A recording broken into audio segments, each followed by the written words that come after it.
पुण्यात महात्मा गांधींच्या पुतळ्याची विटंबना। सूरज शुक्ला नावाच्या व्यक्तीकडून कोयत्याने गांधीजींच्या पुतळ्याची तोडफोड। पोलिसांनी घेतलं ताब्यात, चौकशी सुरू।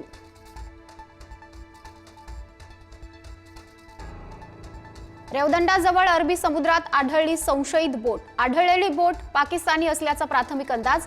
रडारच्या टप्प्यात आल्याने बोट निदर्शनास। रात्रभरापासून मुंबईला मुसळधार पावसाने झोडपलं। पुढील काही तासही मुसळधार पावसाचा इशारा। अनेक भागात पाणी साचायला सुरुवात। उर्वरित महाराष्ट्रातही पावसाचा जोर कायम। पेरणी रखडलेल्या शेतकऱ्यांची चिंता मिटणार। हवामान खात्याचा मुसळधार पावसाचा अंदाज।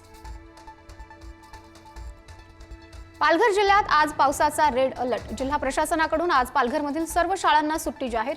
नागरिकांनाही सतर्क राहण्याचं आवाहन। नांदूर मध्यमेश्वर धरणामधून जायकवाडीसाठी पाण्याचा विसर्ग वाढवला। नदीकाठच्या गावांना सतर्कतेचा इशारा। पावसाचा जोर कायम। नाशिकमध्ये पावसाची संततधार सुरूच, तर जिल्ह्याला ऑरेंज अलर्ट। मराठवाड्याकडे 39,139 क्युसेक वेगानं विसर्ग सुरू। हिमाचल प्रदेशात मुसळधार पावसाचा हाहाकार। 17 दिवसांत 19 वेळा ढगफुटी। पुरात 82 जणांचा मृत्यू।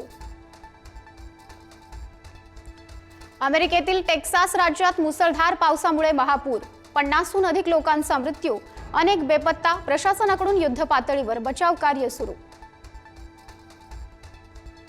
शेतकरी कर्जमाफीवरून बच्चू कडू पुन्हा आक्रमक। 7/12 कोरा करा यात्रा काढणार। 7 दिवसांची 138 किलोमीटर पायी पायदळ यात्रा निघणार।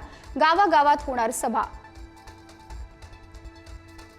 पावसाळी अधिवेशनाचा दुसरा आठवडा। शेतकऱ्यांच्या प्रश्नांसह इतर मुद्द्यांवर जोरदार घमासान होण्याची शक्यता। सत्ताधारी विरोधक भिडणार। शिंदेंनी दिलेल्या जय गुजरात घोषणेचेही अधिवेशनात पडसाद उमटणार। ठाकरेंची शिवसेना शिंदेंविरोधात आक्रमक होण्याची शक्यता। उद्धव ठाकरे आणि राज ठाकरेंनी निवडणुकीसाठीही एकत्र यावं। ठाकरेंची शिवसेना आणि मनसेच्या कार्यकर्त्यांचा आग्रह। पुढच्या भूमिकेकडे लक्ष।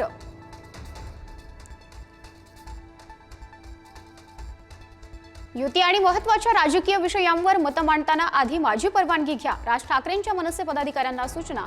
जपून बोलण्याचाही सल्ला। ठाकरे बंधू एकत्र आल्यापासून काँग्रेस 2 हात लांब। मवियाची एकता धोक्यात। आगामी निवडणुकीत काँग्रेसच्या स्वबळाच्या चर्चा।